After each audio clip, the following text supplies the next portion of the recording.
As a psychiatry resident, you have definitely faced the frustrating wall of patient non adherence or resistance to treatment. But what if the problem is not the patient but the approach? Today, we are breaking down motivational interviewing, a collaborative, goal oriented communication style designed by clinical psychologists William Miller and Stephen Rolnick. This is not about arguing a patient into submission, it is about strengthening their own personal motivation and commitment to a specific change. The core goal of motivational interviewing is resolving ambivalence. Patients often feel stuck, weighing their desire to change against the comfort of staying the same. To help them navigate this, we use the stages of change framework developed by Prochaska and Di Clemente. You have to identify where your patient currently stands. Are they in pre-contemplation, not even thinking about the problem? Are they in contemplation, actively feeling that ambivalence?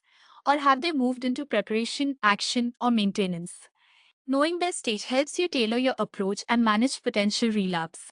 So, how do we actually apply this in a clinical setting?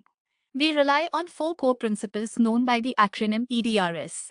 First is empathy. You must genuinely try to understand the patient from their point of view. Second is developing discrepancy.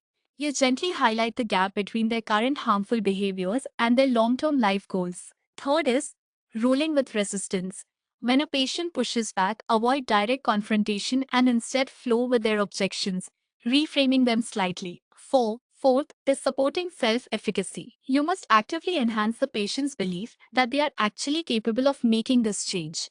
To execute these four principles, you need your basic conversational tools, known as the ORS. O stands for open-ended questions.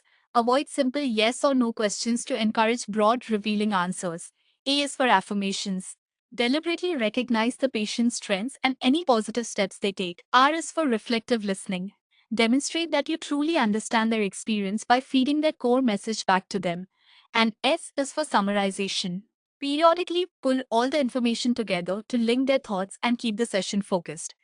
As you use these skills, listen very closely to the words your patient uses. You will hear sustained talk, which are statements against change, like saying things are too hard or they are not ready. This is completely normal.